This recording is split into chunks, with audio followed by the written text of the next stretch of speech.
Ben şu an yan toyda o gidip aydın betirdiniz da. Sonra ayıp pınlat bezek masum.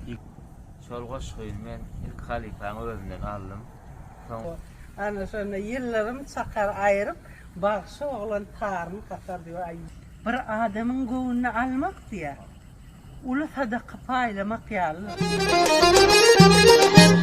Ağa tağda ata yören ayna vakıp saçın daran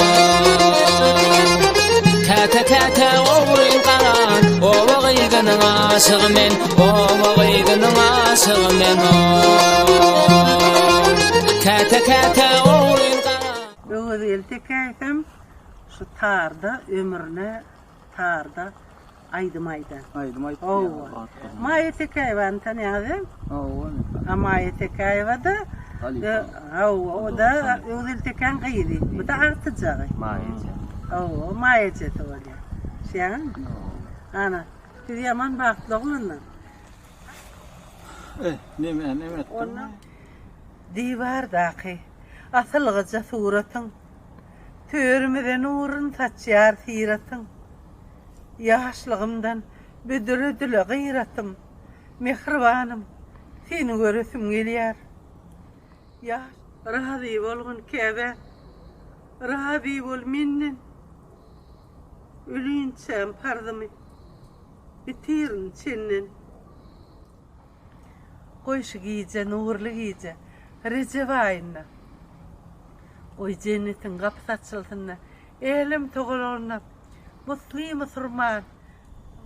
Atamın zanenem diyen aydımını yerine yedirip. Hova, han bol, bir coş.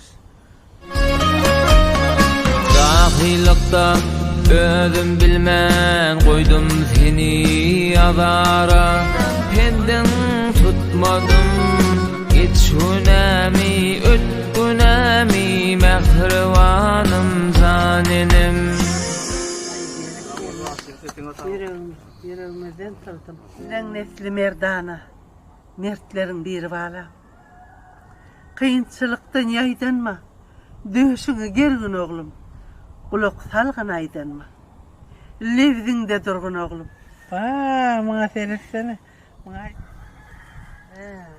Şeyde. Ne delin, toy palavunnan da dalin. Eger utat berseňiz, öýleýmeze ýa gaýdalin. Toyluğun nerede var şöyle? Sağ olun çayınız için, kofyanız için. Hatamiyan kıza balyalı, gömme kartoşkanız var. Onun içine ellerine sağlık bağlı çıkın, ellerine sağlık dene. Sağa çıklam. Sağ olun.